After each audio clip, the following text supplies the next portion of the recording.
So Jacob Carolla, thanks for coming back so soon. Yes, indeed. I'm happy to be here, man. I appreciate it, dude. This is a smiling day. We both got a smile on our face. We've been smiling for the last week, man. Just the reconnection. I think pretty powerful in the sense of just how long it's been and like our friendship and stuff. I like our story. I like our story too. And I want to tell part of our story tonight. 10 years is a long time to be friends with somebody. Mm-hmm. Because in all honesty, if you look back at the relationships that you have currently even that aren't 10 years old, there's a lot of reasons in that amount of time to not be able to work out a relationship with a human. Mm-hmm. Am I right? Mm-hmm. And I use that expression a lot because I feel like there's a lot of stereotypical behavior for humans. And I do my best to have meaningful interactions with people, and there's a lot of people you just can't do that with, in my humble opinion, or we're not sitting eye level so they can have it with somebody else, mm-hmm. but we're not going to. You and I have that. Mm-hmm. I've always appreciated that we can sit pretty eye level and just talk to each other. Mm-hmm.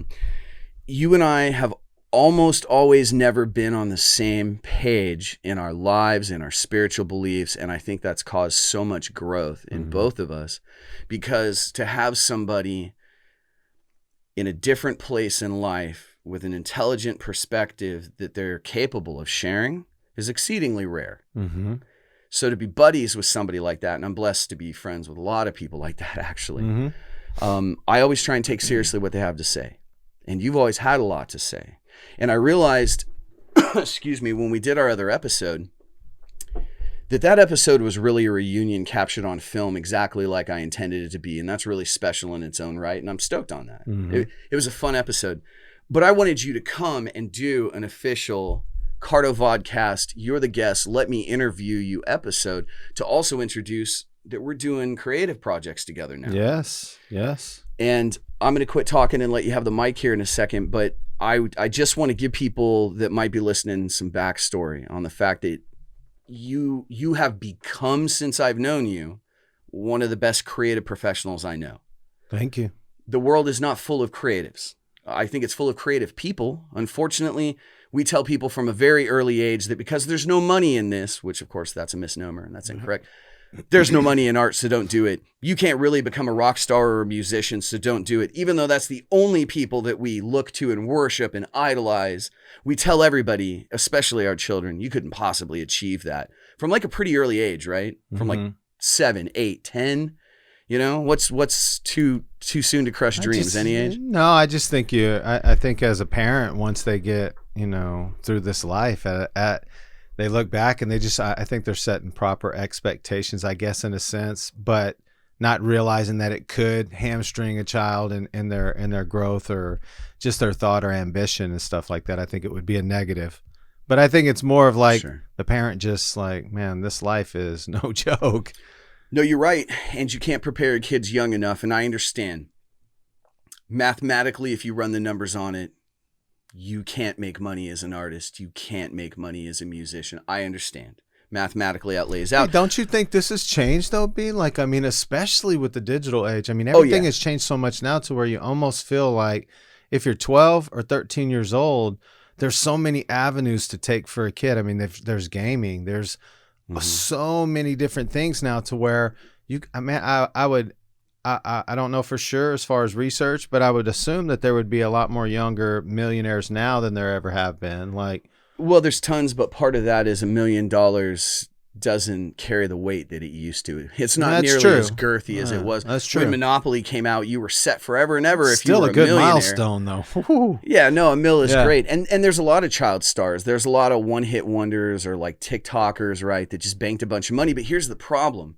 I think that's going to woe a person that's successful that way into kind of a false sense of success and security overall, as though you've done something, as though you've accomplished something because you touched on a subject at the right time with the right keywords and maybe got some national attention and boom, you put 10 mil in the bank. That doesn't do much to cause you to grow a personality. You just sort of lucked out, right? Mm-hmm.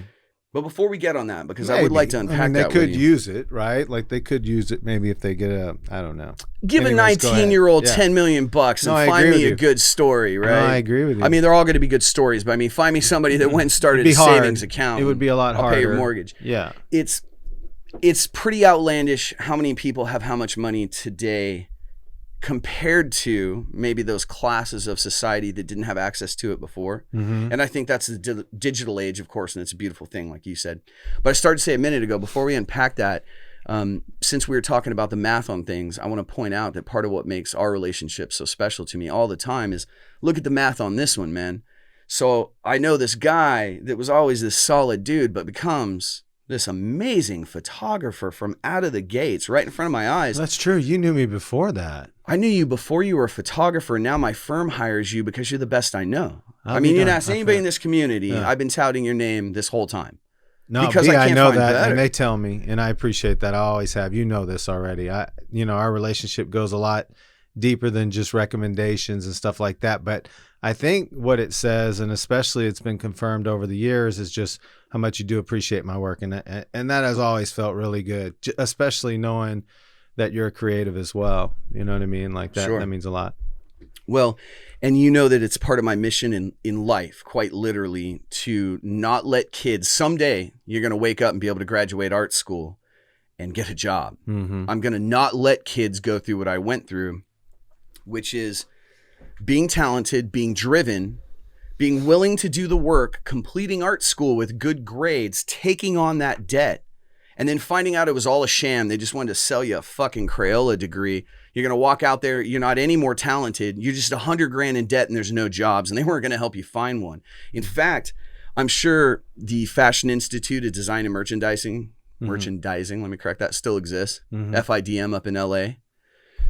I went with a girl one time who graduated with honors back to say, hey, you guys haven't called me to get me a job interview. And they flip open this giant book of jobs. This like big director, like, come on in, up in this glass building in glorious Los Angeles in the fashion district. And you're at the FIDM. And we go to the top, and, you know, this director opens up this book, and swear to you on my life, for whatever I'm worth, this is the truth.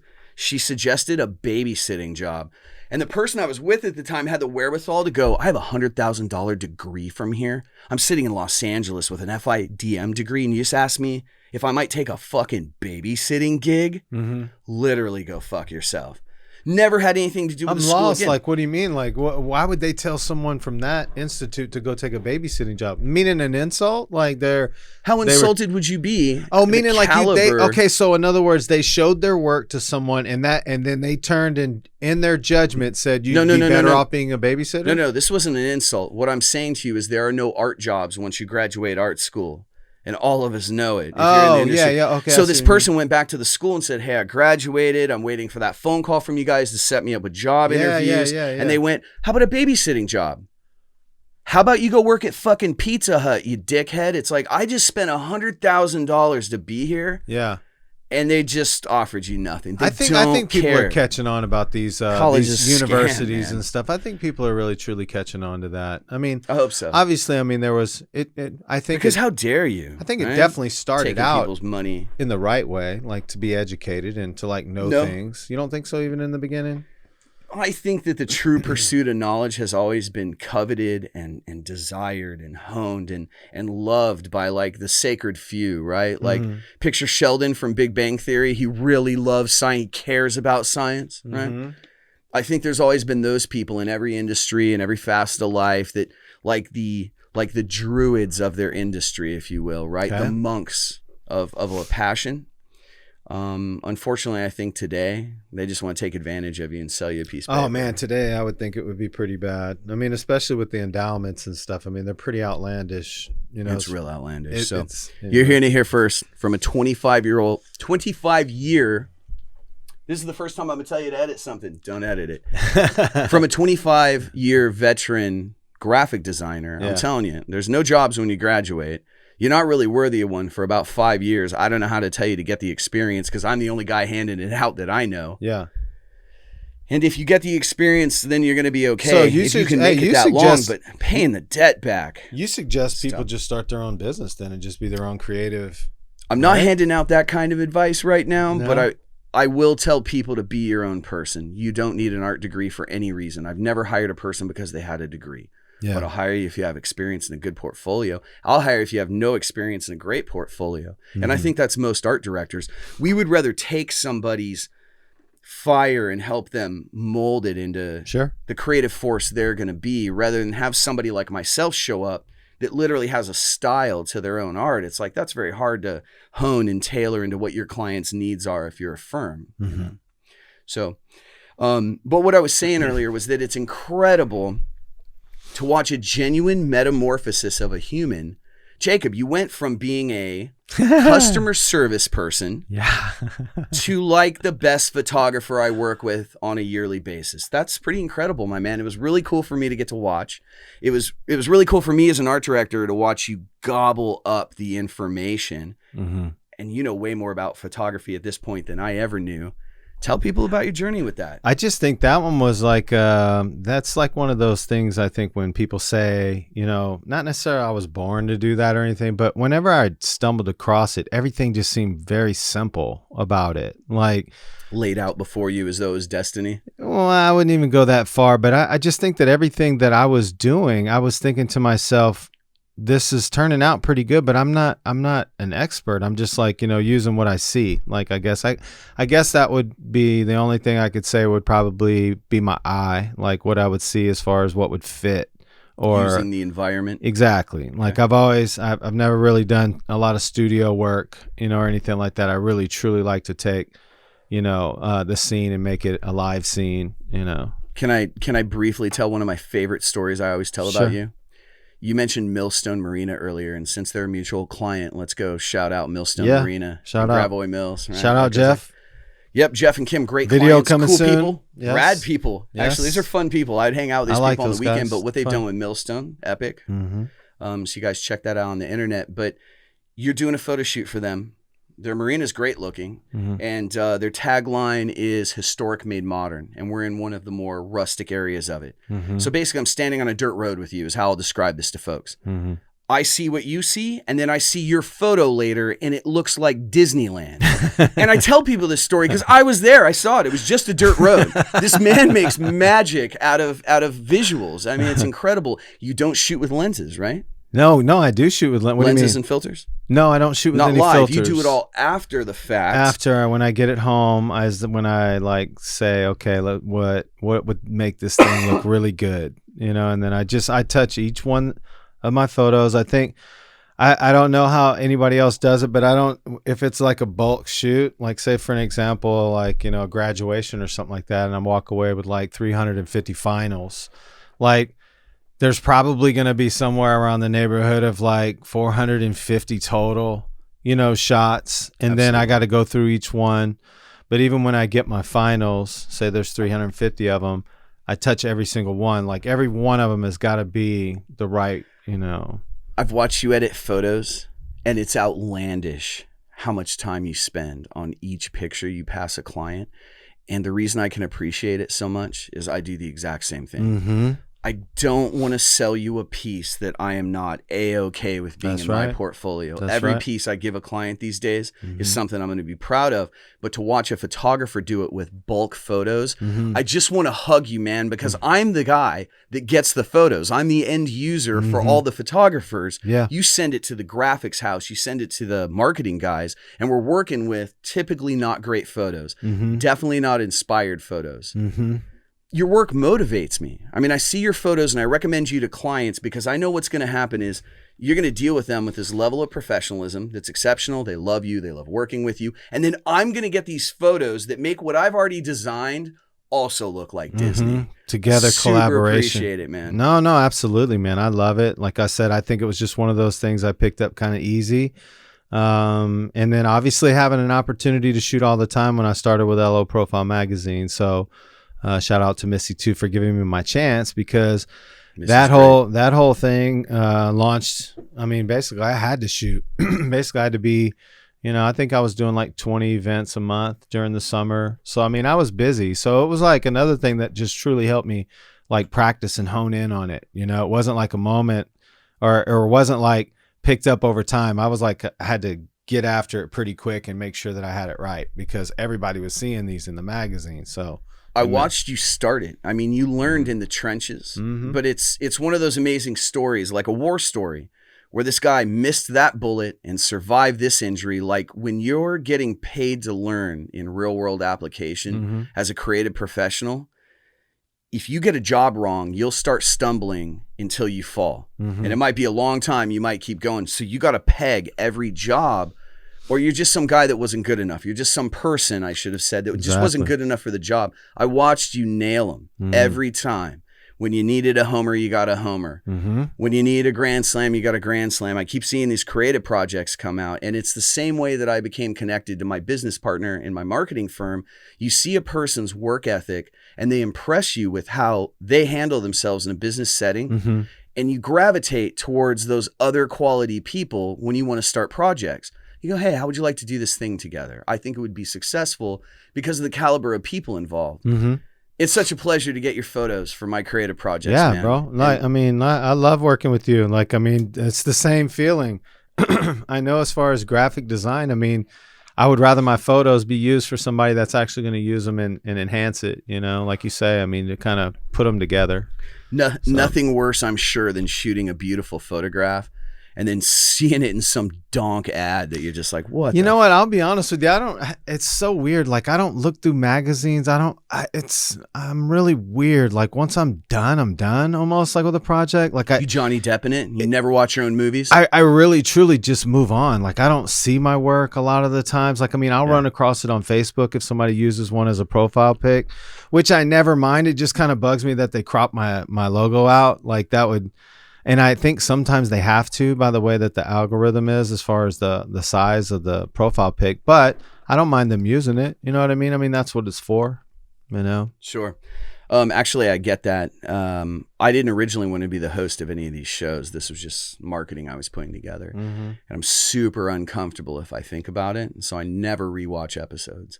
I'll watch bits and pieces or edits or something, but I've never sat down and watched an episode. Because I'm pretty sure I'd back out of the whole shebang, you know? No, so. I'm like that too. Like even movies and stuff. It's like I'm not the guy that's going to watch one over and over again. Like once I've watched something or did something, it's like, it's almost, I don't know. I'm weird. Like I don't. No, I think that's part of your success. I'm the same way. So one of the things that, I mean, this is going to sound off topic, but one of the things that prevented me my whole life from ever really desiring to like raise children was I'm not good with repetition. I like challenges and I want to fucking nail it, and then we're just on the next step, right? I mean, I want to reach this goal, but there's a lot of goals to set and there's a lot I already have, so I'm not hovering to pat myself on the back. That need to get done, it got done, moving on, more success, more growth, right? I think that's that driven mindset, and I'm saying all of it because I'm sure that that's why you have the success that you have. You don't have to be a millionaire and own a big fat house on the water. You don't have to have any of that stuff to be really, truly talented, really good at what you do. It's not an indicator. The money's not an indicator. It's cool when it comes. It's cool. It'd be cool to have a lot of it. Yeah. But all the greatest creatives just started out as somebody trying to make their way in life. That's all I was doing, man. I was in a pretty hard marriage at the time, and I was trying to figure a path out. And once I saw photography and I felt the way that, you know, I could actually be successful doing it, I just chased it, you know, in a sense to where I latched on to it. But yeah, I mean, like you say though, I mean, I get a lot of fulfillment out of the fact that people get an enjoyment out of my pictures. I just don't, I guess I don't pay too much attention or go backwards too much. And I just think that it's like, it's not even like keeping me moving forward. I don't know what that is about. And you know what? I think I do know what it is. I just think as a kid, we moved around so much and everything was like new all the time. Like, you know, it was like, we never really were revisiting the old neighborhoods or the old friends, or we never did that. Like when we were moving forward, and, you know, so I think maybe that kind of had a little bit to do with my psyche as far as just regular life, but I don't know. You know, man, actually, that's one of the things we've talked about over many a cigarette back when we both used to be smokers. Yeah. You know, on lunch break, on smoke break, like in your truck, would talk a lot. You and I have that in common in the fact that, like, I'm a die-hard lover of California. There's so much there that I was immersed into the world of that you can't do anyplace else, in my humble opinion.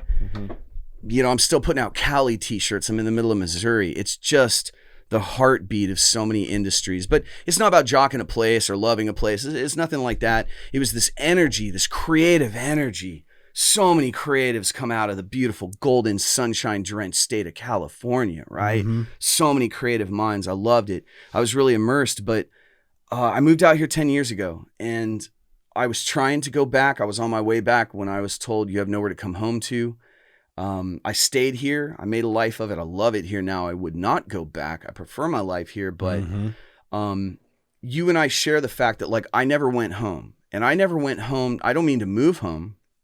I didn't really go back and visit. Mm-hmm.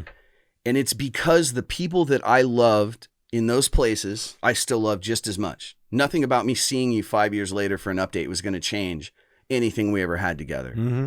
And it's like we were talking about earlier with that progressive, in my opinion, mentality, that drive mentality. You don't really need to look backwards. It was what it was. It meant what it meant. Now you're just moving forward because there's other things to do. Am I right? Mm-hmm.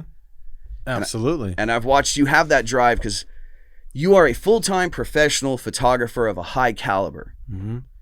That hasn't been that long, has it? No, and a full-time daddy at the same time. Yeah, man. Speak on it.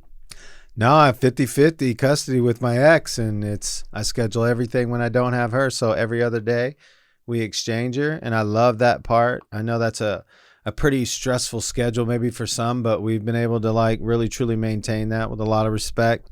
Of course, we've had our moments as far as just not understanding why it didn't work and things like that. But as far as when it's come to our child, we've always handled that really well. Like even in the divorce, like there was never a problem between us. And so anyways, I got to continue to do that. Like, I had my baby in my life and at the same time continue to grow my career and with the photography business. But like my number one passion is writing. So I've always tried to incorporate that somehow, but I have not been able to plug about that in anywhere yet. Like, I mean, here's what's crazy is I don't know much of your writing, but I've seen a little of it through past creative projects we've done together. Yeah. You know, personal passion projects that we fired up that we're going to talk about today. Yeah. Yeah. But seeing what an outlandishly talented photographer was hidden inside this CSR customer service rep at my print house I'm at, right? Seeing that, I can only wonder what kind of writer you are. If you're like, oh, well, I'm not really a photographer. My real passion's writing. It's like, dude, you painted the Sistine Chapel. What do you mean? You're like actually a barista. Can I taste this coffee?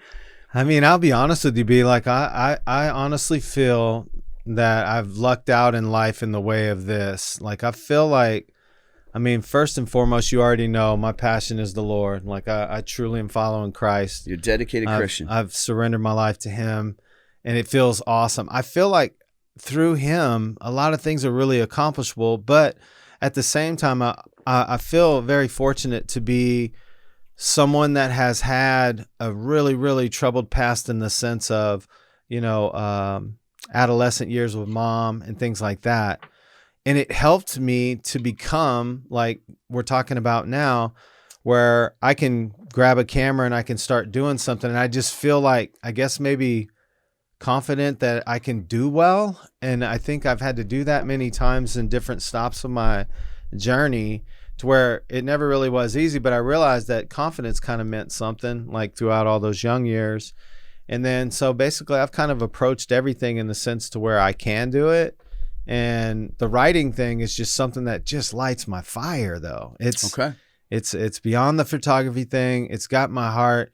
It's basically got me so much to where I can't even really just dive into it yet because I'm not as confident with it in the sense of I really got to be naked in front of everybody with my writing. Like I can't be fake about it. Like it's got to be truly authentic because that's what really motivates me to do it. So it's just being naked in front of everybody. And I guess maybe I'm okay with people judging me now. I've had enough of it, you know? Well, I relate to that really heavily because you might not even know this about me, but I've done a short spoken word tour. I've been published. I have 10 legitimate books, a couple of them illustrated, of what I call flowetry, right? Mm-hmm. It's just street poetry. Yeah. I write it all under a pen name. I'm on a lot of websites. You probably ain't going to find me. You might find me on one. I don't talk about it. It doesn't, for me, it's so personal. It's this wind tunnel. Mm-hmm. It doesn't need to affect the outside world. That's for me. So I understand what you mean by having to lay it all out bare. Yeah. It's way more than a heart on a sleeve. Yeah. It's like, check out these valves right here. This And is dude, what's when I pumping my write, blood, right? when I write, I literally relive some of this stuff a little bit too. And I don't mean like nightmares hard. or none of that. So I don't mean Oh, nightmares. come on, man. Poetry's just PTSD on paper, Yeah. man. I think it's more of the fact there's a big struggle with my history, like in this way, to where I truly am grateful for all of the hard, relationships or the journey being really rocky. I'm truly grateful, like where it landed me and how I came out of it. I'm at peace. So when I describe something that was truly hard for me in my past, those instruments that were in my life that caused me harm were so specific in the outcome. So it's hard for me to talk in a way to where maybe I'm going to be putting them down a little bit. And at the same time, it was necessary for me. Does that make sense? Like even my mom struggles with it. Like, of course, she doesn't want to talk about the past at all. And it's like, man, I'm like Yeah. so far beyond that, Let me try a human experiment. Write Sure. this man on spot. It might fail. Yeah, sure. Tell me the last time you ate barbecue food. Had it been last summer. Okay, so Yeah. we're talking like a year ago. Yeah, a year. What'd you eat? It was barbecue chicken. I believe it was at the pastor's house. He had or not the pastor's house, but it was his 50th birthday or something. Or maybe I'm getting it twisted. It was at someone's house. I remember eating it, but I can't remember the event. Okay. What's your favorite food in the world, man? That all day, every day comfort food. Give it to me by the. Oh man, I can pound. eat pizza every day. I Okay, think. pizza, cool, man. So many people love it, I right? can eat pizza every day. Michelangelo appreciates you. Yeah. Right. So when's the last time you ate pizza? Man, I almost put it in the oven last night. 2 days ago? No. 5 days ago.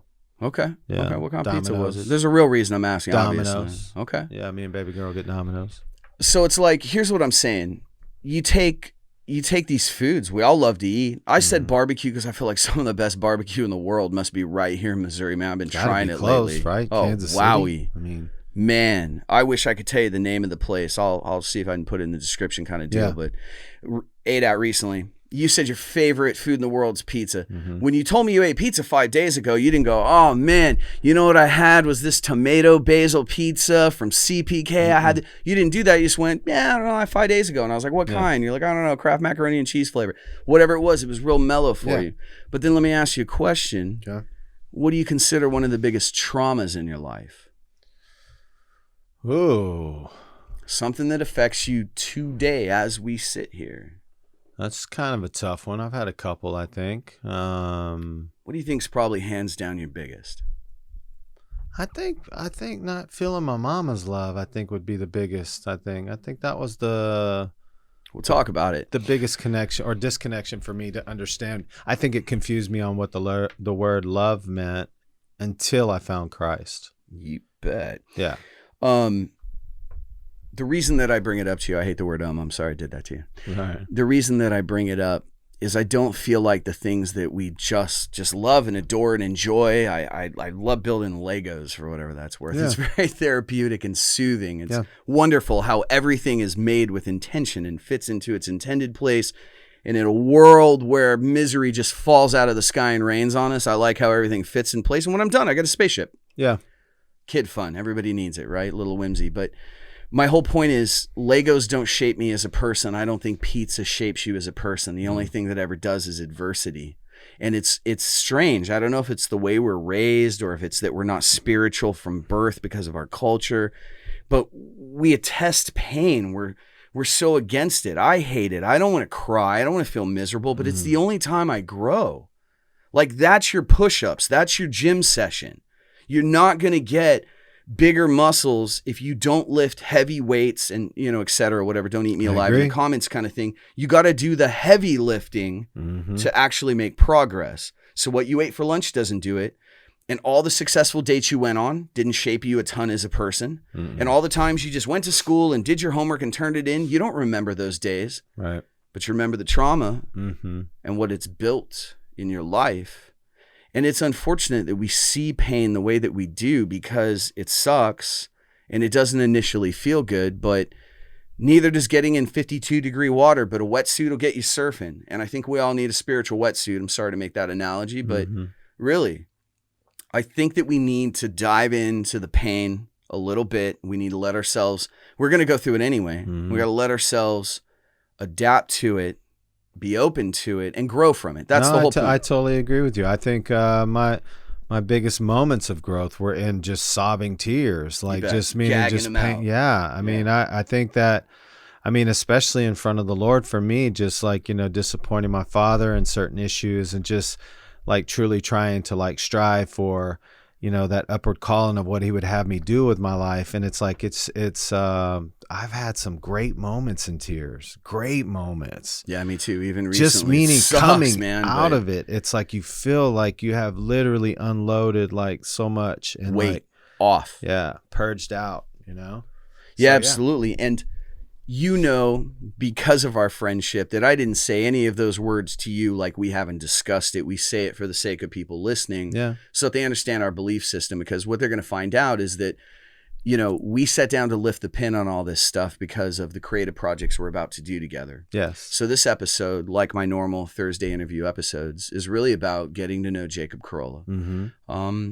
I think that we all glean from getting to know different people from different backgrounds, of different ethnicities, that like different foods, that come from different places and travel different places. Sure. We need diversity. Absolutely everybody needs diversity. We should be so happy to soak up information. We should be rigorous in searching out information to soak up. And we don't, of course. Sure. We kind of do, you know, we thumb through the Travel Channel, stuff like that. Right. You're one of the people that I know that I can say drinks their own Kool-Aid. If you say you believe a thing, I can witness your life and watch evidence of that in your life happening in real time. That's powerful. A lot of people have a belief system that they really stand by, and they're definitely a this, and they absolutely believe that. But when it really comes out in the wash, it's a cool thing to say. It's a neat plaque to buy at Hobby Lobby and stick on your shelf. It's a really cute t-shirt, and you got a wine glass, but you don't really live it. You're not really drinking your own Kool-Aid. You, my man, I could say that about. Appreciate that. It's a rare trait, and I consider it a giant compliment. I take it as one, man. It's yeah, absolutely. Not coming from me. You're living this. I mean, the compliment's coming from the universe. You know, your life is evidence of it, but I would really like for people to be able to breathe in who you are, and I know that that runs deep in those roots of your spirituality. Tell people about that. Yeah, I think, I mean, I got started a little late in life, I would say. I mean, I think for every adolescent, you know, teenager boy, we, you know, take that path of like girls and relationships and stuff like that. And I got heavily involved in that just from moving around with my mom and her being in different relationships. I started friendships really quick. I started relationships really quick. And I just kind of got on a carousel of like always trying to hit that high of love or feeling loved, you know what I mean? Like from another female. I think that was kind of like my aim, like in the beginning, like as a kid. I know that, I mean, heck, that's what motivated me to like do certain things, was because of that. I think once I tasted enough of the defeat of it, like in just trying to chase something maybe that I wasn't really realizing at the time, but it was more kind of geared within my mom a little bit, and that personality that I kind of grew up with, I was attracted to that. But once I tasted that, you know, enough times, I think whenever I was 28, I was 28 when I found the Lord. And then once my spiritual eyes were open, and I know that sounds weird and it always sounds so hokey, but once those eyes, that part doesn't to me at all. Okay, so once I started to see clearly, and then I started to truly like seek this Jesus out. Even after my conversion, I was still on this march and this hunt for, you know, who he is, and having those moments of like truly understanding. Go ahead. You went seeking. That's all I did. Yeah. I went seeking. I found him.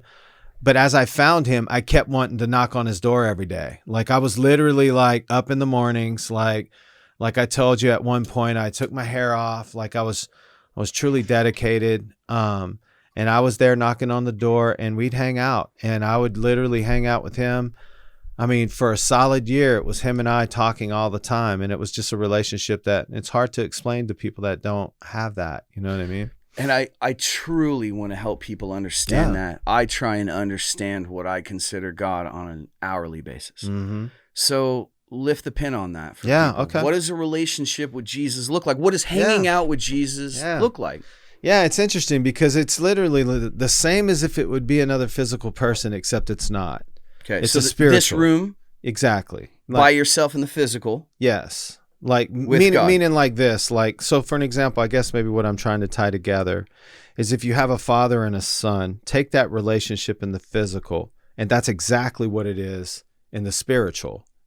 Exactly. Like, meaning there's correction, meaning there's, teaching you what to do, what not to do. It's like training up a child the same way a father would, except this father here is our spiritual father because he created us from the beginning. So once that connection is made and people start walking on that journey, it's more of a conversation with an actual person versus it being like somebody I don't see and I just have faith. There's a feeling there, and there's a comfort and a security with him that you can have these conversations with him and you know he hears you. Like, there's something about that, to where it's beyond, like, well, it's called faith. But in order to experience that, at least what I've experienced lately when I talk to people about it, and people ask that question, like you're saying, like, what is this? It's an actual relationship.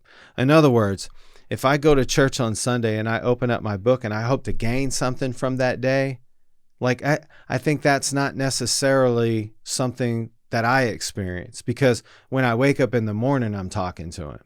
Like, there's a whole thing about that to where, like, I'll say something simple as, if breakfast tastes good or whatever, it's just, And you're talking to God. Yeah. I mean, dude, and I'm talking silently. I'm not like out loud all the time. I mean, sometimes I am if I'm by myself, and, I talk to him, but just meaning like it's an actual relationship. It's not it's okay. So I don't know if that helps or not. Well, you don't have to help me, because I have an actual relationship with what I consider God. Mm-hmm. I want to help people understand that this is what you and I are trying to do together. Yes. That this is our creative project together, is that you have two creatives, and this is the math I started talking about earlier, that are not only fairly high echelon professionals in their own industries, not bragging, blessed to be, just really did the work, really paid the dues, really learned, still learning, just want to get better. So you got two guys that are really charged up and passionate that are also on a spiritual journey individually. That's pretty rare. I got to tell you, I have lots of friends on spiritual journeys. They're probably not creative types, though, because like we talked about earlier in this math I keep bringing up, there's not that many of us out there proportionally, not making a living at it, unfortunately. So my point is, it's really powerful for a guy that's a photographer and a videographer to get together with a passionate marketing director and hardcore graphic designer and combine those to unpack and lift the pin on spirituality. Yowza. Yeah. I mean, I just think, I think the project in itself, I think for both of our mission, I think we both want to help. Like, we both want to try to, I think that some people will see, your points on things, and then they'll see my points and maybe tie those together, or whatever the case may be. I think that nothing about what we're trying to do here is anything that would push anybody. It's more about just kind of conversating, right? And my experiences and your experiences. So this foray for both of us into being on film, putting ourselves out there to get made fun of and picked on and trolled on the internet.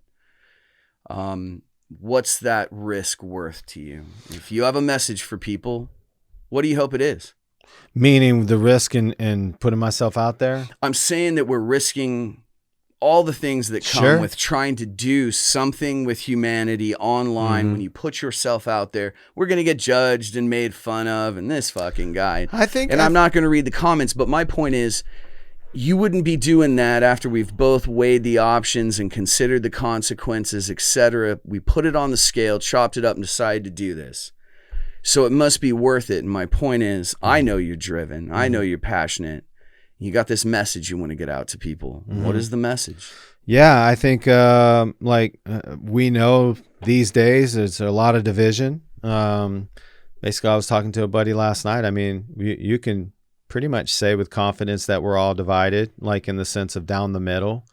If we just take our country, it's like 50-50, like, a lot of the times on certain topics. I mean, so you think the country on every topic is about 50-50? Yeah, I mean, I don't know about every topic. Well, I don't know about every topic. I just think there's so much chaos, confusion, and truth is so watered down to the point now to where everybody's a little bit confused on just about everything. I'm confused about what the fuck's in my breakfast cereal, bro. Exactly. Like, I'm just talking about pricing, and is this guy gouging me? And this guy's, I mean, there's just so much going on right now to where everybody's divided. I think this. Do you think that's a new thing, though? No, you think we've I always think been it's divided? increased. I think it's definitely increased. I think we're definitely we haven't seen it like this before. I mean, we're talking some pretty Let me ask substantial things. Yeah. What do you consider this? Like, what are we seeing, man? Well, shoot. I mean, it's like, for one, we can't really pick a leader, like in the sense to where we're all 50-50 on that. Like, have we ever really picked a leader, though? Well, I mean, golly, I mean, at least George W. Bush. I fucking challenged the world to prove to me how that human deserved the office of president of the United States. I'll give you that. I don't know anything about his politics, but that's a dim-witted monkey human right there, man. Have you heard the man try to handle verbiage? No, I mean, I've always thought he was pretty funny. I mean, it's clownish. Yeah. The man needs makeup. I just think now, though, don't you think? Well, I guess that would probably always be the same. It just feels more divided to me. Anyways. It does feel more divided, and I think for that's you too. Engineered. Like, I mean, do you feel that too? Like, of course I do, because I have a supercomputer in my pocket that feeds me bullshit. Yeah. And every time we turn on the news and every time we look at something, it's the guys with guns versus us. It's what the military is doing. It's the police. Yeah. It's a race riot. It's an injustice. That's all very much engineered. How you doing on time? No, we're brother? good, man. We're good. Is my watch accurate? Let me see. It is. So it is still. It's boss it's a little slow, but you're good. Yeah, right. Just 5 minutes. You're good. Okay, cool. How we doing? How long we got? Oh shoot, we got a good 40 minutes. 45 minutes. Yeah. Oh man, you are going to imbue some good knowledge on us in 40 minutes. Tell people about the journey, man. You got a real mission. You want to share the gospel. Once Jesus is accepted as who he is, meaning Savior for me, Redeemer, physician, he's my high priest. Like when you look at his ministry and what he accomplished, he literally does check off all the boxes, meaning king, high priest. He was the sacrifice.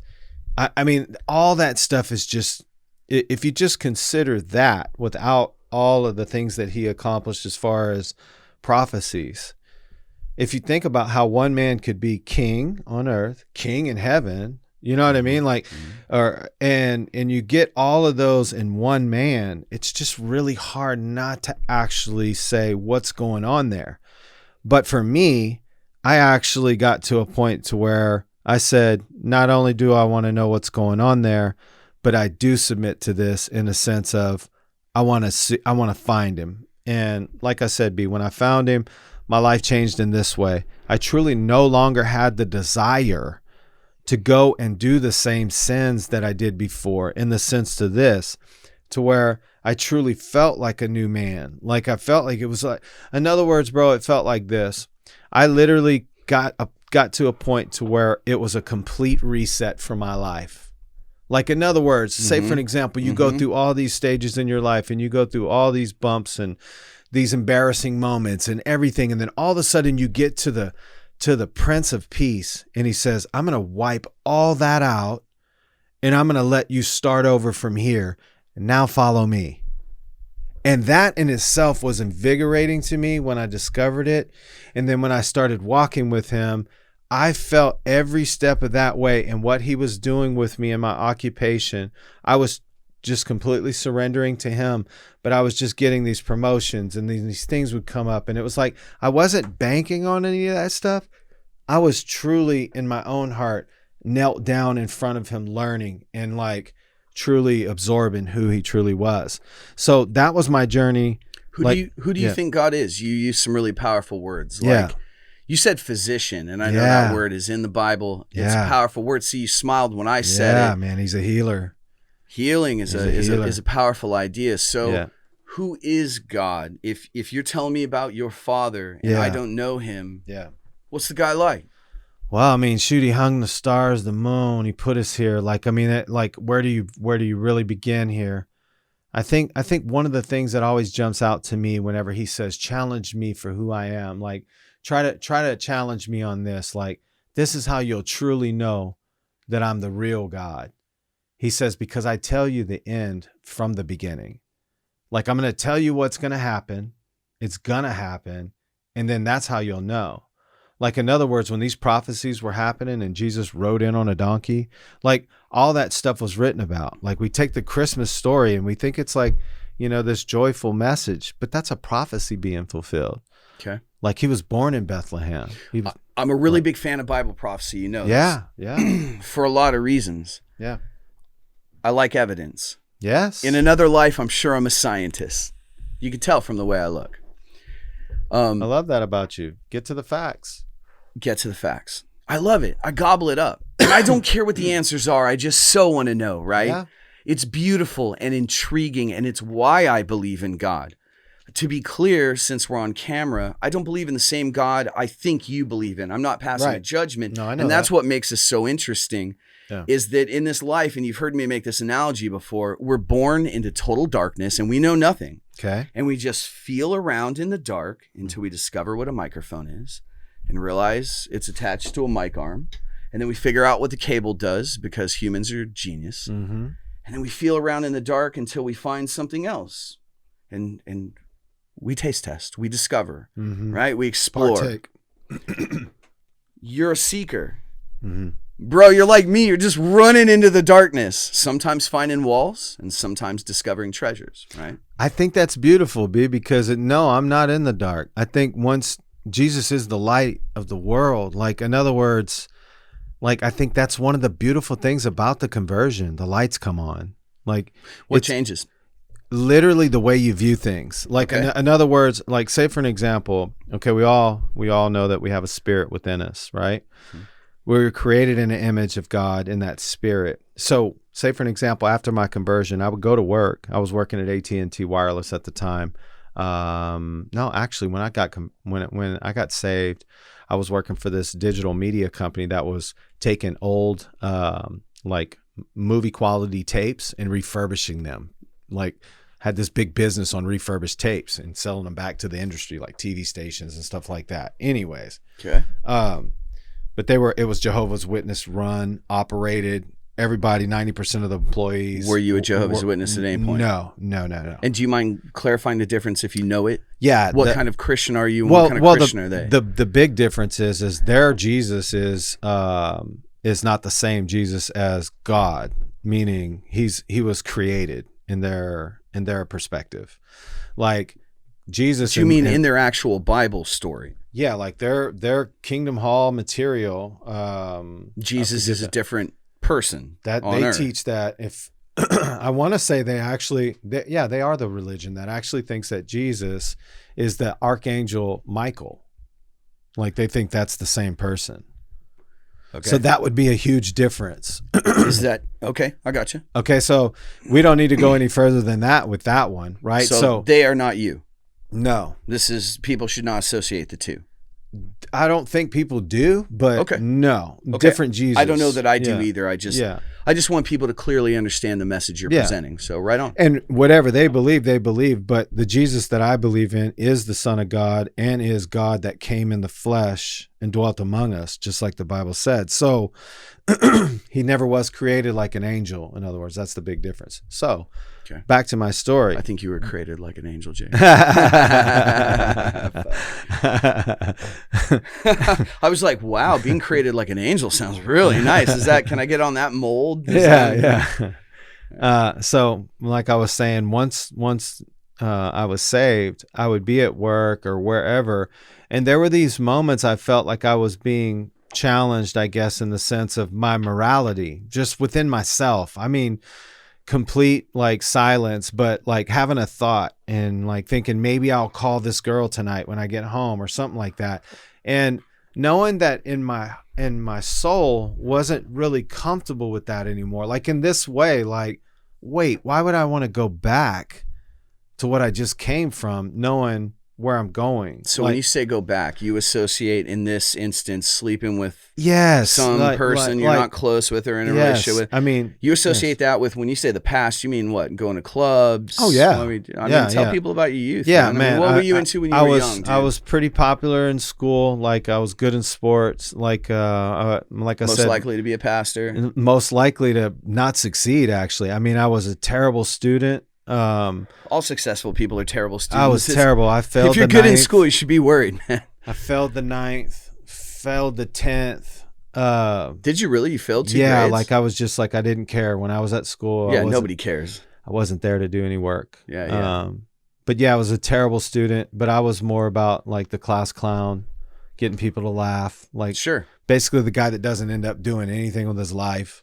They always say that. But I feel like we pay comedians a lot of fucking money, man. Well, I feel like class clowns are the only ones having any fun in this drudgery we call school. Like, let them roll. I don't think I'd amounted to much. What's this boring guy doing? What, you doing your homework, Dig? You can get fucked. You're no fun. All right, I don't think I would have amounted to much if I didn't find Christ. Like, I just think my path was set up for. I mean, I guess maybe I kind of view it like my dad in a sense, and maybe we'll get into that eventually. But it's like, a path of just constant chasing. Like, basically chasing the wind. Oh yeah, I was chasing women all the time. I mean, it's like, really? Yeah, I mean, that was the thing. I was I say chasing women. I was chasing love. Like, it was like you wanted to find somebody. Yeah. So, I did that for my early years, and then when I found the Lord, like I said, I started walking with Him. Everything was legitimate, and then I started struggling with maintaining that relationship while being good at the world, if that makes sense. Like, meaning already, like, being kind of outgoing and walking up to someone, and then they, having all those sparks of before, like, when I meet someone and things like that. So navigating that for me got to be a little challenging, to where I literally decided to go back and play for a while. And that ended up being 4 years, which I would say was complete misery. Sure. Like for me, it was like, I got off path, and it was like 4 years though. Yeah. 4 years. Yeah. I mean, did you just Asta church? No, were you church, dabbling in some bad things? Church, I abandoned the church. I didn't turn into a liar, cheat, or anything, but I just got into this relationship with a girl that was truly toxic. She didn't believe in the Lord. I basically let the Bible get dusty. I didn't do anything about it. I still believed and knew who He was, but I was thinking she would eventually see my heart. Which you weren't doing the work, and you were hoping that your glorious light was gonna rub off on somebody else, and through osmosis they change, right? No. Hey, we've all been there. Hey, but that's a lot of everybody listening to this has been in that relationship. That's a lot of my guilt, is to be able to be a bad representation of Jesus in relationships and stuff. I mean, that's like some of the things, like in my earlier conversion years, like getting involved with people, I mean, I figured it out a little later, but it was like, not representing Him completely is something that was a little heavy for me because of who He is.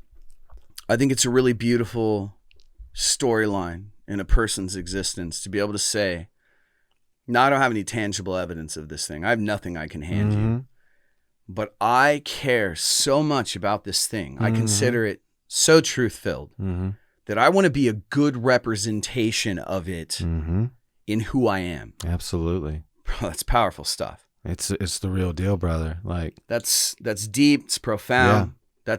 That's a person with a capacity for a lot of love. So you're running on bigger batteries than maybe everybody. Some folks. I'm not trying to divide people here, but what I'm saying is, you're not just a creative. You're not just a seeker. You're a dedicated Christian. You may be a person with that battery Tesla's looking for. You know what I mean? That super capacity. Do you think you have a different spiritual journey than other people? Do you feel like you're closer with God? You found a way to dial in to that more than other people? I'm not trying to compare you. I mean, do you have advice to offer? Do you feel like you're deeper into something and you're welcoming people to it and you have some advice? I think for me, I mean, it's so basic for me. Like I truly believe that all Christians make up one body. And that means like there could be a guy that could speak really well and do some good evangelism. And there's somebody else that would rather just put food on the table and not say anything to anybody, but just serve in that capacity. I think when God creates His body of believers, everybody's got their own role, right? Sure. And I truly believe that wholeheartedly, like I do everything else in the scriptures. But my journey has been, where am I? Like, am I an elbow? Am I the thumbnail? So as my journey continued, that was kind of my path, was to like, well, where do I naturally fit in all this? Well, one of the things that I've truly discovered over time is that I'm not afraid to speak about Jesus and be in front of people and talk about the truth, and not necessarily back down from somebody just because they're a CEO or things like that. Like, I truly am convicted on what I believe in. And I think that is a little bit maybe more evangelistic, but I think that for me, I just tell my story. Like I don't really feel like I'm doing anything specific. But you're sold out for a cause. Yeah, absolutely. Yeah.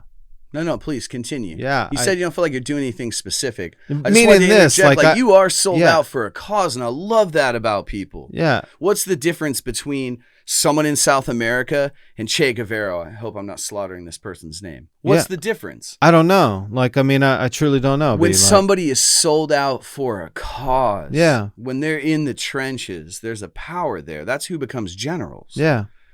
You're that guy. You're a general in your realm, in what you do. I've kind of, and oh my God, man, I don't even want to say anything like that. Like, I guess maybe, but I don't want to back away from it either. I think the Lord has created me in a way, especially from my childhood and the things that I've experienced.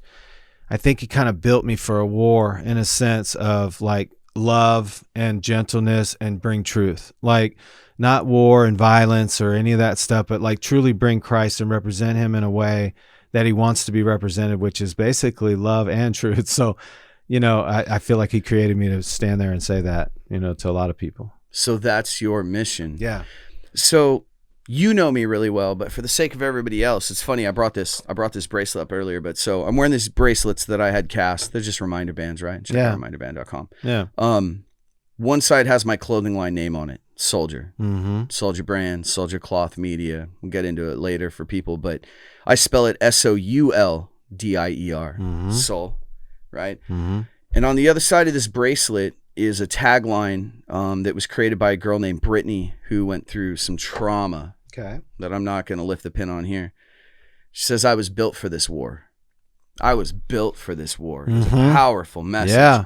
It's wild to me that you're talking about being built for a war after I just described you as a general in front of a guy wearing a bracelet that says I was built for this war. Mm-hmm. And it's even stranger to me that we 90% believe the same things. Yeah. And somehow believe totally different things. Yeah. And I love that. And that's how we're going to learn. So I'm not here to challenge you today. I'm here to learn from you. I don't mind that, by the way, B. We can talk. I know you don't, but that's not what today's about. Yeah.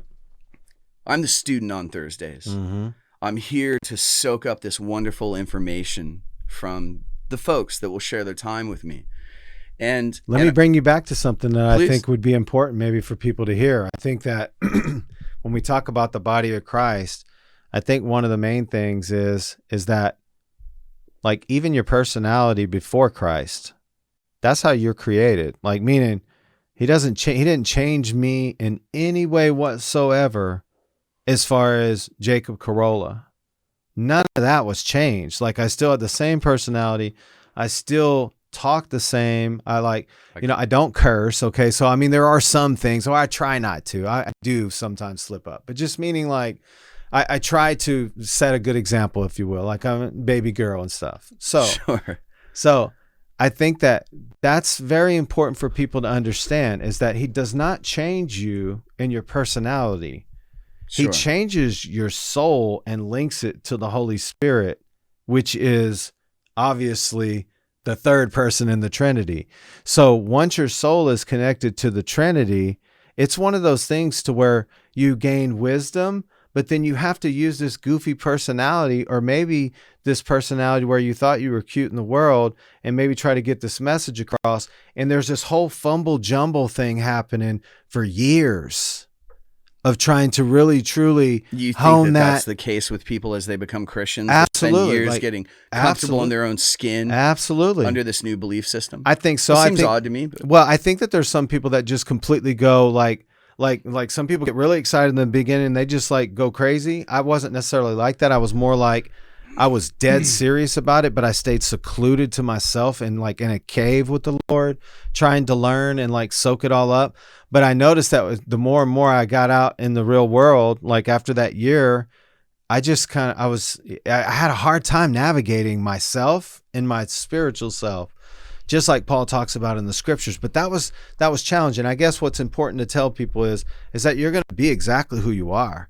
It's just, you just learn how to like manage your instruments better. Like, and all right. So real world talk, simple words. I always tell people simple words. If you could convert everybody you know to a Christianity, to being a Christian, would you do it? Would you convert the whole world as well? If I could? Yeah. If you could say the right words to have them, to instill in them the information they need to have the breakthrough that you're describing, would you give everyone that gift if you could snap your fingers and make it so? Well, I mean, I think that kind of goes back again to maybe it's not a genie in a bottle situation. He already tells us that not everybody will. So I already kind of know no matter what I say, the Lord has set the rules. Like in other words, I have these opinions of like, maybe someone's struggling or something, but for me to say everyone could get saved, I mean, heck, he actually became that perfect sacrifice to have everybody saved, but not everybody will make that choice. So I accept that, B. In other words, it's like, I don't think my mission is necessarily to go save people. Like, I don't think that's it. So like, clearly, I don't approach it like that. Do you have a clear definition of what you consider your mission? Could you literally say it like a mission statement, or is it not really been revealed to you all the way yet? I think so. I think so. I think my own journey and my own embarrassments and my own love for Christ is an example. Like, in other words, I don't necessarily have to go so much further than that. Like, when I'm talking to you, you've known me for how long? We don't talk about Jesus all the time. I mean, it's like, where my heart is, but we can talk about a range of topics. Oh yeah, absolutely. And like, discuss a lot of stuff. Have a blast, like having conversations. That's Jacob in the spirit and everything else mixed together. It's just the Jacob Corolla in the flesh doesn't seek out a female anymore. He seeks out the Lord more. It's like everything has been shifted and more towards him, like as I gotten older. And hopefully, I was hopeful that my marriage will work, because I had kind of like already reached a spot in my life to where I had kind of figured some of these things out. Sure. And to put it to use in this community and become a photographer and all that other stuff, that was all so that I could support the marriage, but we just didn't see eye to eye on it either. And This is interesting having a conversation with you, because it's more similar like me talking to my ex right now than it would be like, you know what I mean? Like, that's the difference. And we have a lot of commonality, but those are big differences in the spirit, Why do you think your marriage didn't work out? I know you bring it up a lot. It's a topic in our conversations and stuff. And you don't have to be too personal. I think there's a couple of different things. I think for her going through the tragedy she did, and I don't want to speak on that just, sure. On but this she had show. a tragedy. Yeah, she had a pretty, I can say she lost her first husband. Like, I mean, that's, somebody would be able to understand that. I can't even comprehend. Yeah. And it was tough. Like, so I think that was part of it. And then me just being sold out as I am, it kind of looks phony. I mean, to some, like it doesn't seem like, what the heck is he like so excited about life for? Like it's really funny. Do you know who, what's his name? Is it Tekashi 6ix9ine? Yeah, I guess. You know who this person I think is? so. Yeah. You know the seaman? Yeah, I think so. Well, I don't Do you know who him, Lil but... Wayne is? Yeah, I know who he is. Okay, I am huge fans of both of these people. Okay. So this is not an insult, but I see their videos. I view this work. They're great creatives. I feel like if you saw them on the street, most people would say they look crazy or homeless. Being real with you. These are upper echelon, A-rated, top creative minds that have changed an industry and affected people that don't even know about the industry. And I'm telling you, if you saw them on the street, they'd be misunderstood. Yeah. So no, I mean, I've had to overcome that quite a bit, because anytime I've ever gone to a new situation, like even as a teenager, oh sure, I was happy, dude. I was like, I mean, and it was easy for me to get plugged in. Like some of that stuff was really easy. So at the same time, as easy as it was for me to be plugged in, it was easy for some people not to like me very much, just because how easy it was for me to get plugged in. Does that make sense? Like, where'd you come from? As soon as I showed up in Missouri, it's like, I'm sure the first thing is, especially everybody going through this tragedy that's close to her, like, where'd you come from? Like, you know what I mean? Like, so in other words, there was a lot of painful moments there. Like, just having to maybe look like a complete idiot, even though my heart was so incredibly legitimate in what I was doing. Now, I know how much love you have for this person, and I've heard you speak of them in an admirable way more than once. So no doubt there, but the reason I ask you is, I'm not challenging you here. Sure. This is part of your persona. Do you believe the Lord was in control of that? And do you believe that that was part of your path, your mission, your journey? That was on your orders. You had to do that. You had to go through that. This pain we're talking about embracing to grow as a person. Both of you could grow, your family could grow, you as individuals had to go through that battle, those trenches to get to where you're at now. Do you see it with that kind of destiny? I don't. Okay, hit me. I look at it like this. I look at it like two people got together. Like I said, my mission, my aim was to follow the Lord at 100%, like no skipping around or whatever. And two people kind of, if you will, didn't necessarily get it right. So both of us, like I wasn't as patient as I should have been, knowing that maybe she wasn't understanding me, but she kept, I guess I thought we were on the same page. So I wasn't as patient, like understanding some of the basics about just faith or, hey, let's don't just like give up on it now. I mean, the Lord's in control, like that type of stuff. But I look at it like this, two people messed it up and then the Lord uses it. Like, I don't think the Lord brought me through that journey specifically for that. I think he knew it because he knows everything. Being in control works, though. I mean, he guides. Yes, but that free will, though, that's part of it. Divergent. Like, yeah, I mean, you can travel this planet wherever you want to go without the Lord having one say about it. Like, you truly can. Sure. Like, you might bump your head, you might build a wall, and you might not get very far, and then you have to make a decision. Are you if a Trump you're supporter? I'm sorry, I'm just kidding.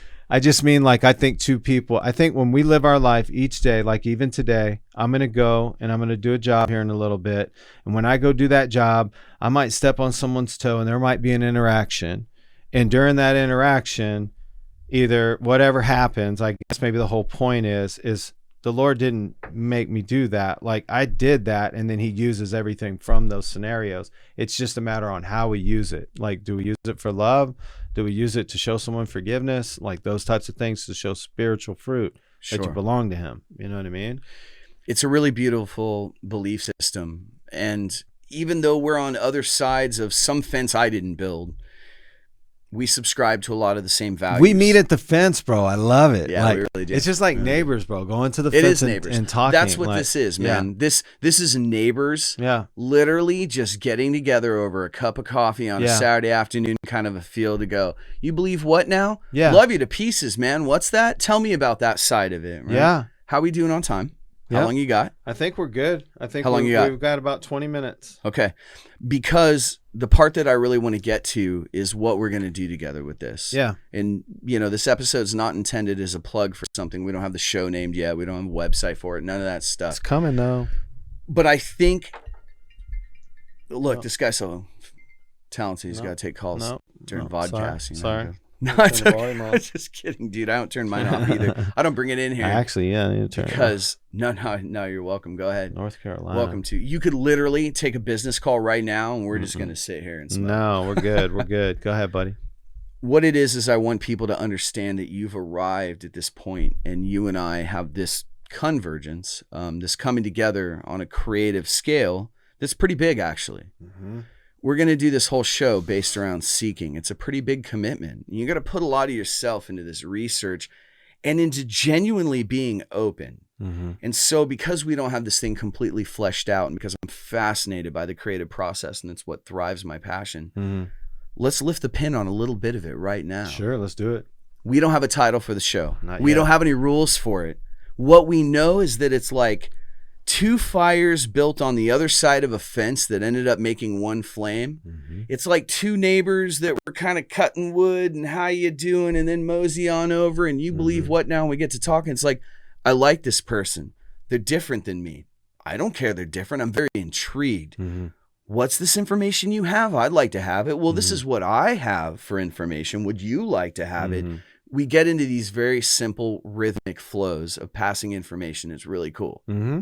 We believe different things, but have a lot of respect for the other belief systems. Absolutely. I have respect for more belief systems than just yours. Mm-hmm. Aiden, do you mind if I ask you, Mr. Producer?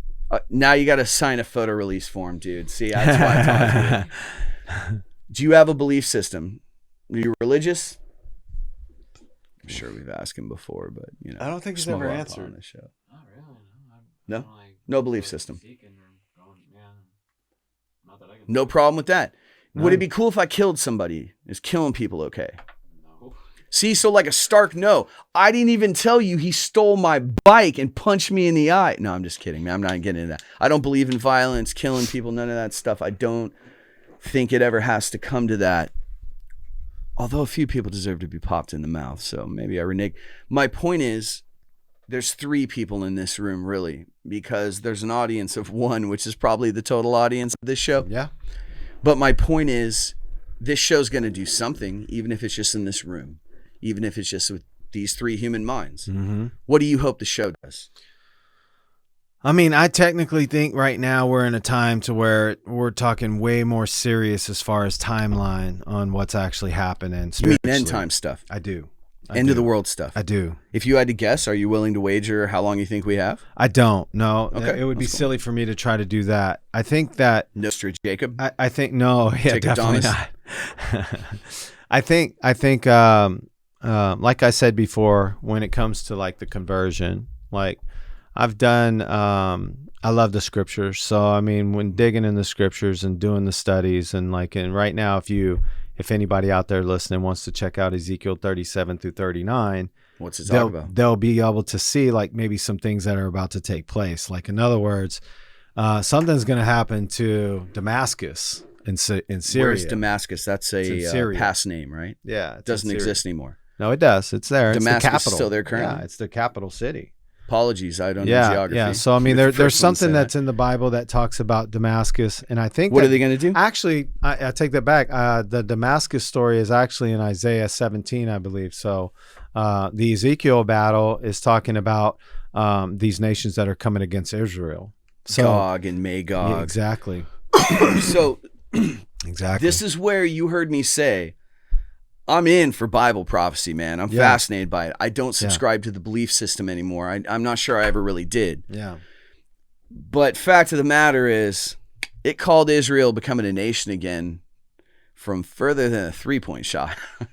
It's freaky, right? yeah. It is. Now, I That's- have my own personal theory on that I'm not going to try and lift the pin on right now, but you seem like you have something you want to read, man. I'd love to hear No, it. Please. hit hit people with the message. Like some of the, I'll let people do their own research on that. I'm actually not a prude when it comes to the scripture, so don't take it like this. But I truly believe that people do need to look for themselves. Like if we get on this podcast and I tell everybody something, but they're not searching on their own, I truly feel like that's how they're really going to run into this Jesus. Like if they're literally looking. So. Ezekiel 37 through 39 is a good read when it comes to this war that's about to take place. What war is that? The Gog and Magog war that you said. And that's an earthly war. yes. This is end times prophecy stuff. This is something that's going to happen before, like basically a precursor, in Okay. other words. So for people that know this stuff, are you a pre-tribulation or post-trib guy? Pre. Okay, you're a pre-tribulation Yes. person, believer, Yes. I should say. Yes. And so you believe this war is coming maybe in our lifetime? The rapture at this point, like I'll say this, and when I say pre-tribulation, the rapture right now at any given moment could happen. Like there's not a precursor for it. Do you think it's possible in 2021 to have something named rapture and not have the Migos involved? And What's the maybe Migo? Tyga make an appearance? What? I'm sorry, I'm just having a good time. That was in no way derogatory, by the way. I'm laughing because there's so many things from such a distant past that may be so close to us. Yeah. I say it all the time. All my opinions are for sale. Buy them with facts. Mm-hmm. If I start seeing things happen tangibly Bro. that have been predicted in a prophecy, I'm going to do some reading again. Yeah. I have not yet witnessed anything personally in my life that's moved me outside of the evidence of Israel becoming a nation again, which I don't think was that. So let me give you one then. Please. Very recent. Very, very recent. Hit me. This might like the UAE is now allies with Israel. That's something that was prophesied back in the day and has never happened until now. There's when you another said one. UAE, you mean Yeah. United Arab Emiratis? Yeah, Emirates. There's- Well, hold on though. How would you predict that? And I'm speaking from ignorance here. How would you predict it? The UAE didn't exist. It's like the European Union for the Middle East. Okay, when I say How would you- UAE, we're talking Saudi Arabia. Like, in other words, like these nations existed like You're saying they were named then, and now we refer to them as the UAE, but actually it was just no, exactly. okay. So Yeah, yeah. hit me, please. Go Yeah, ahead. no. I just need frame of reference. I'm here with you. Well, okay. So that's one, and there's, I believe, 2 other nations that I don't know without like trying to dig this up right now. I guess I would have prepared a little better, but there's 2 other nations no pressure, man. that were Islamic nations that are now allies with Israel and doing business. Like, in other words, it's not just like, hey, we're friends. It's like literally doing transactions and business now. That hasn't happened before. Like, that has to happen. Those puzzle pieces need to take place in order for everything to crack off. And they check box, check box, check box. Whoa. These Would Islamic nations are now allies with the Jewish people. Like, bro, that's like crazy when you think about it. And the conflict. It's not crazy when I think about it. Well, just the conflicts of years and years and years and years and conflict. And now, especially like with all the chaos going on, all of a sudden. But you could pause at any point in human history and say, look at all the chaos going on. I Again, agree with you. Not here to challenge you. I agree with but that, actually. I started to say earlier, would you be willing in one of our episodes to just start unpacking Yeah. Bible prophecy? Yeah, I would. I think it's a really fun topic, and I'll tell you why. Anybody listening to this show, if you really consider yourself a seeker, if your heart's really available, not open, available, Right. you're not there with a predetermined, rigid belief system. Right. You're just like, I actually want to know the truth. Mm-hmm. Read some Bible prophecy. Yeah. It's going to mess with you. If you're really open to anything being possible, there's a few things in print there that you can't deny. And I have to latch on to that myself. Now, again, I think that every religion on earth is looking in a different window of the same house, talking about the same God, and that no one's talking to an imaginary friend, and that we all pray to God, and that the only problem we're having here is everyone trying to fit it in a box or in a book and say, we definitely have the answer. So that's my only hang up with it. Mm-hmm. But I love that you and I are neighbors for the journey. Yeah, no, absolutely. I'm totally looking forward to it. I mean, I get to show up with the creator of the universe, bro. So it's like, it's fun. Okay. You know? I mean, I truly, this isn't peddling some story. Like, this is the real deal. He's the real deal in my life. I know that he's a real deal with all these other people that claim, like, that basically he'll die for him. Like, and I say die for him, I'm talking about like the apostles that walked with him, the people that truly knew him, like, and even the people that didn't know him. Like, I mean, just in faith alone. Like, I'm excited. I'm very excited too, and I want people to understand. I want it to be clearly defined that what we are doing is a show as seekers on a spiritual journey together as a person with a very defined, rigid belief system laid out Yes. in your sect of Christianity. So a Christian. Well, don't call it a sect, though, because It is, though. that would be unfair. No, it's not. Is Catholicism Christianity? No, You sure? I'm positive. How about Latter-day Saints? No. You sure they're not just sects Well- of Christianity? Because it sounds like you guys all believe in Jesus. Well, okay, and that's what we were talking about before. There's different Jesuses. That's the tricky part. This is why we need a whole show, man, Yeah. because you don't have enough time to unpack that one right now. Yeah. But what I want this show to In be... other words, let me just say No, this. please, B. go ahead. Okay, so the reason why the sect thing doesn't sit well is because we're talking about Jesus. There is no sect when you talk about him specifically.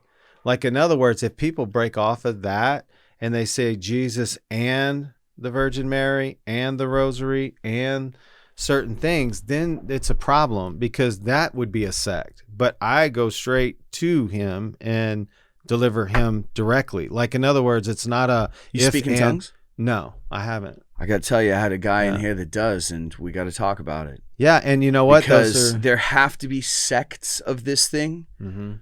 because you're all worshiping Christ Well, let me ask you this really quick in about some tongues. form. No, please, don't About- ask me anything. I have Well, no knowledge. Well, I won't ask you this, but I'll say this. No, please, pose the question. Tongues Tongue, sure. is specifically a prayer language between you and God alone. Like, in other words, if I someone just use my shower. broke out in a tongue in front of us, it would be unbiblical Why? because it's not used for that. In other words, But the you Bible, understand that there's an entire church of people. absolutely. And by church, I mean tens of thousands, but Absolutely. a body of people, a church that absolutely believe as fervently as you do. And They this is believe why that we need you a whole have to show. speak in tongues in order to be saved, which is totally one of those things that could be so. But what would you say to a person that's identically you, except they just happen to believe the tongues thing? You're saying they're I not believe a in Christian? tongues. I believe in tongues, B. But I this belie- person's in church speaking in tongues on a Sunday. Well, then somebody needs to be interpreting it, or it's not done right. My point was that if I put that human I'm describing in that chair, they would say the same thing about your sect. Then of let me be Christianity. over there in that chair and let's have a conversation between the two. This is why we need a whole show, well, right? in other words, I wouldn't mind having a conversation with that person in a peaceful way. I wouldn't mind refereeing that, sir. Exactly. Put the two here, like we talked about. Do you think that I would you love that actually. Like bring a JW. microphone will be here Saturday? Like, but you know what I mean? Like, bring a Jehovah's Witness, bring some people that we could talk to, and like we can figure this out because I don't mind talking. What would about, we figure out? Do you really Let's expect get to to change the bottom anybody? of it because if someone, Whoa, that's a pretty bold statement. well, For all of human history, we've been trying to get to the bottom of what God is. You just gonna do that real quick on a vodcast? no, what I mean by You want me that to get is Starbucks? what I mean by it is let's go straight to the point. Okay, straight to the point. Yeah, like in other You're going to words, try and defend your sect against theirs. I wouldn't and you're all gonna defend start it. chopping up pie. I wouldn't defend it. They're going to have to defend what they believe if it's not Jesus and Him crucified. Ding, ding, ding. All right, baby. I would love it. As long as we are always having a respectful conversation Exactly, and we will. that everyone gleans knowledge from, there's never a problem with challenging someone's belief system, not out of disrespect, but quite the opposite. Just simply as a probing of, we don't have the information, we're reaching out in the dark. Tell us about it. Yeah. So I think Because there's these gonna be people are some- knocking on people's doors and people need to know what they think. Because like I said, if I just told you that the Jehovah's Witness believe that Jesus is the Gabriel or Michael the Archangel, that's a big difference in Christianity and just Jesus alone. Yeah, it doesn't Huge affect why I difference. don't answer the door, but Yeah. huge difference if you subscribe to the belief system. Yeah. So what final thought would you leave people with? You want them to watch Be the yourself. I say be yourself. I say literally be yourself. Be very, very truthful with your mistakes. Don't think that just because everybody else does it or, you know, it's acceptable now to sleep with your neighbor or whatever. Like I say, scratch all that. Be yourself in the sense of this. Like if we were created to walk this earth with this body, then use the body for good. Use those types of things for good, our tools for good. Find Christ and live. That's my final advice. And I'm willing to like talk about it. Like, in other words, walk alongside people. Like, you know. I don't know if you know why I smiled at you, but it was really genuine. What you said was just beautiful. I mean, it's a beautiful thought. Believe in something, walk alongside it, develop your relationship with it. Yeah. Can be interpreted by anybody. I don't subscribe to your same belief system, and I'm in for your message. No, thank you, bro. And that's what I hope comes out of this show is that people see that like you're a driven human in your professional life, you're a driven Christian and father in your personal life, and what is created from that energy is pretty powerful. Like what really comes out of that is a pretty big deal. But dude, that's what I was trying to explain to you that last conversation. There's a lot of years of painful moments. Like it doesn't just, I think I everybody mean, has you know that, B. Like, I mean, once you get to this side of it, it's like, you know, it's definitely very thankful. But man, there's a lot of stripes involved in it. Okay. Yeah. You want to tell people where to find your photography, and you want to CorollaPix.com. spell it for them? CAROLAPIX.com. You can see some good stuff right there. Yeah, Hire go this thumb dude. through it. This Yeah, guy it could out. actually, I've set up the website so that people can leave it as a screensaver and it'll just roll through. Sure. So, I mean, not that they would do that, but. Well, that's we've been doing COVID bumps for a year, so here's to the journey. I look forward to it, man. Love you, man. Yeah, it was good having you. Good being here. Thanks for coming out, man.